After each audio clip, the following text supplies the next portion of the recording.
हर हर Mahadev everyone, जय Siya Ram friends. आज हम सब जानते हैं देवशयनी एकादशी है। आज से हमारे प्रभु 4 महीनों के लिए योग निद्रा में चले गए हैं। परंतु योग निद्रा का अर्थ क्या होता है? क्या भगवान सच में सो जाते हैं? फिर सृष्टि कैसे चलती है? और आज से ही चातुर्मास का प्रारंभ हुआ है। तो चातुर्मास में ऐसा हम क्या कर सकते हैं, क्या नहीं करना चाहिए हमें, जिससे हमारा भाग्योदय हो, आइए जानते हैं। सर्वप्रथम, जो आज से देवशयनी एकादशी है, तो भगवान सच में सो जाते हैं? नहीं, भगवान सच में नहीं सोते हैं। भगवान योग निद्रा में जाते हैं। भगवान ये सो जाएंगे तो सृष्टि कैसे चलेगी? परंतु इसके पीछे बहुत सुंदर कथा है, मैं आप सबके साथ शेयर करती हूँ। भगवान श्री हरि जब अपने क्षीर सागर में आराम कर रहे थे, रेस्ट कर रहे थे, तब तक सभी देवी देवता उनके पास गए, प्रार्थना करते पुकारते हुए, हे भगवान, हे भक्तवत्सल, हे श्री हरि, हम पर कृपा करो, हमारी सहायता करिए, हमारी रक्षा करिए। जब भगवान ने अपनी आंखें खोली, तब सभी देवी देवता वहाँ हाथ जोड़े खड़े थे और प्रार्थना कर रहे थे कि आप हमारी रक्षा करिए। भगवान ने पूछा, क्या बात हो गई? क्यों आप लोग इतना परेशान हैं? किससे रक्षा करनी है? प्रभु तो सब जानते हैं, परंतु फिर भी प्रभु देवताओं से सुनना चाहते थे। इसलिए कहा जाता है ना, जब आपकी कोई मनोकामना हो, कुछ लोग बोलते हैं कि क्या हमें भगवान से कुछ मांगना चाहिए? नहीं, भगवान से ज़रूर मांगना चाहिए। क्या देवी देवताओं को क्या चाहिए? प्रभु को पता नहीं था?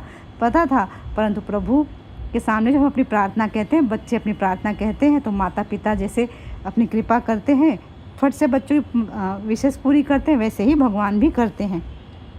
अब यहाँ देवी देवताओं ने सबने कहा, इंद्रदेव ने कहा कि हम सबको तीनों लोक से निकाल दिया गया है। जी, हमारा देवलोक से निकाल दिया गया है हमें, सॉरी। और हमारा जो राजपाट था वो राजा बलि ने ले लिया है। राजा बलि कौन थे, ये समझिए आप। हम सब जानते हैं, होलिका का त्यौहार मनाते हैं, होलिका दहन। होलिका दहन में होलिका माता ने प्रहलाद जी को अपने गोद में लेके बैठी थी और स्वयं जल गई थी, और भक्त प्रहलाद की रक्षा की थी प्रभु श्री हरि ने। तो वही भक्त प्रहलाद के पुत्र हैं, उनके जो पुत्र हैं उनका नाम है बलि जी। मतलब बलि जी प्रहलाद जी के पोते हैं। अब जो बलि जी हैं, ये भगवान के बहुत बड़े भक्त थे, क्योंकि प्रभु श्री हरि ने प्रहलाद जी को वचन दिया था ना कि मैं आपकी आने वाली 21 पीढ़ी तक को कभी मारूंगा नहीं, सबकी रक्षा करूंगा। तब ऐसे में जो राजा बलि थे वो भी भगवान के भक्त थे, और भक्ति से उन्होंने इतनी पावर अपने अंदर ले ली थी कि वो तीनों लोक पे राज करने लगे थे। इंद्र देव को, बाकी सभी देवताओं को इंद्रलोक से निकाल दिया था। अब इंद्रदेव बड़े परेशान हो गए, अब कहाँ जाएंगे? तब वो भगवान के पास गए थे। तब भगवान ने कहा, ठीक है, मैं आप लोगों का स्वर्ग फिर से दिला दूंगा, आप सभी निश्चिंत हो रहिए। फिर भगवान ने क्या किया कि कश्यप ऋषि और माता अदिति, देखिए जो कश्यप ऋषि की सभी संतानें देवी देवता और राक्षस। अब कश्यप ऋषि की जो 2 पत्नियां, एक दीति और अदिति। जो दीति हैं उनसे सभी राक्षसों की उत्पत्ति हुई है, और अदिति से सभी देवताओं की।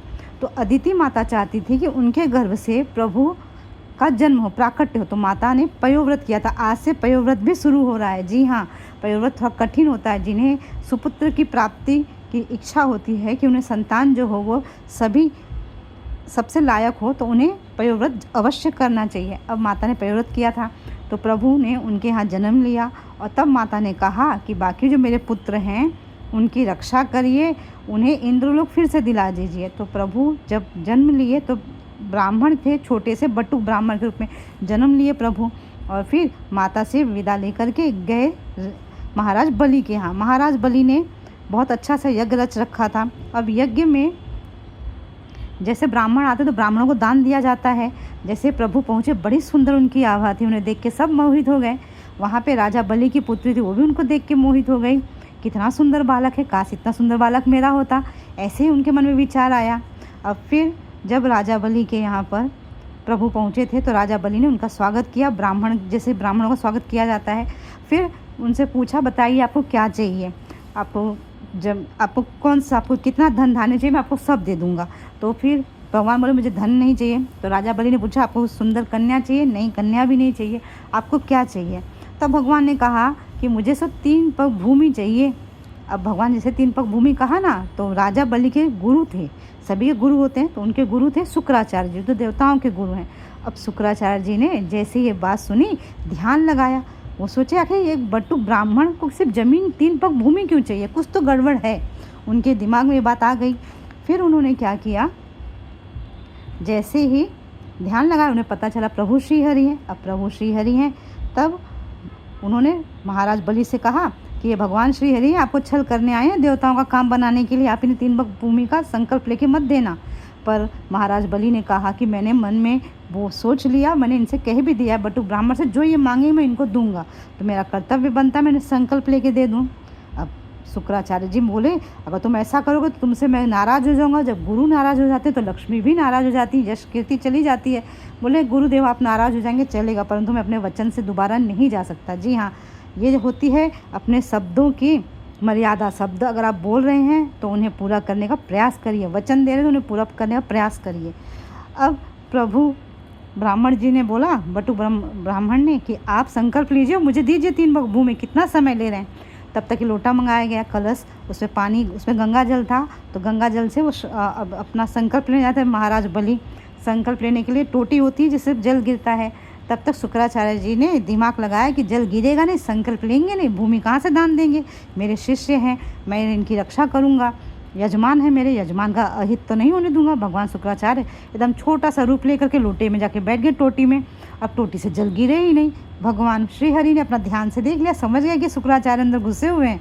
बस भगवान के पास में जमीन पे एक दुर्वा पड़ी हुई थी, दुर्वा मतलब धूप घास, भगवान ने उसे लिया और धीरे से टोटी के अंदर ऐसे कर दिया, घुसा दिया। अब जैसे टोटी अंदर गए, शुक्राचार्य एक आंख से बाहर देख रहे थे टोटी से कि क्या हो रहा है। उनकी एक आंख जो देख रहे थे वही एक आंख फूट गई। अब बस शुक्राचार्य बाहर निकल के भाग गए, चले गए कि ओह मैं तो नहीं मदद कर सकता। तब तक फिर उन्होंने, राजा बलि ने संकल्प लिया, तो भगवान बोले मुझे 3 पग भूमि चाहिए। तो राजा बलि ने कहा आप नाप लीजिए 3 पग भूमि जितनी भी होगी। अब ये सब जो दृश्य देख रही थी ना राजा बलि की कन्या, उनके मन में विचार आए कितना प्यारा बालक है, जैसा मैंने पहले बताया। फिर भगवान ने कहा, जब जैसे भगवान अपना विराट रूप ले लिए, एकदम बड़े हो गए, बड़े होकर के उन्होंने दोनों लोग जो थे नाप लिए 2 पग में। अब तीसरा पग कहाँ रखें, तो भगवान ने कहा मैं तीसरा पग कहाँ रखूँ, तो महाराज बलि ने अपना शीश आगे कर दिया। जी हाँ, प्रेम से, श्रद्धा भक्ति से, इसे कहते हैं श्रद्धा भक्ति, क्योंकि वो समझ गए थे प्रभु श्री हरि हैं। उन्होंने अपना शीश आगे रखा और कहा भगवान मेरे सर पे रख लीजिए अपना पैर, तीसरा पैर, क्योंकि ये तो मेरा शरीर है, बाकी सब तो आपने नाप लिया, पर मेरा शरीर तो मेरा ही है, तो आप इस पर पैर रखिए। अब जैसे प्रभु ने पैर रखा ना, वैसे ही इतने ज़ोर से प्रेशर दिया प्रभु ने अपने पैर से कि उन्हें पाताल लोक में भेज दिया। अब यहाँ पे जो राजा बलि की कन्या थी ना, वो देख रही थी। उन्होंने सोचा कि अरे इतना दुष्ट बालक, अगर ये मेरा बालक होता तो मैं इसको दूध पिलाती और दूध में से जहर मिला के पिला देती। अब आपको पता है पूतना जो थी, जो कृष्ण भगवान को जो जहर पिलाने आई थी छठी के दिन, ये राजा बलि की ही कन्या थी। भगवान ने मन में आशीर्वाद दिया कि मैं तुम्हारे पुत्र के रूप में तुम्हारा स्तनपान करूँगा और तुम्हें मोक्ष भी दूंगा और तुम मुझे जहर भी पिला देना। जी हाँ, जब हम जो भी सोचते हैं ना, प्रभु उसे ज़रूर हमारे संकल्प को पूरा करते हैं। अब जब राजा बलि को फिर भगवान इतने प्रसन्न हुए कि राजा बलि से कहा मांगिए आप क्या मांगते हैं, मैं आपकी भक्ति से बहुत प्रसन्न हूँ, आपके मतलब विचारों से, आपके इतने अच्छे स्वागत से मैं प्रसन्न हूँ, बताइए आपको क्या चाहिए। मैंने इतना कुछ किया परंतु आपने फिर भी अपनी भक्ति नहीं छोड़ी। तब बलि महाराज बोले कि भगवान मैं चाहता हूँ आप मेरे साथ पाताल लोक में रहिए। भगवान श्री हरि प्रसन्न हो गए, भक्त वत्सल भगवान हैं, बोले ठीक है मैं आपके साथ रहूँगा। अब भगवान रहने लगे बलि जी के साथ पाताल लोक में।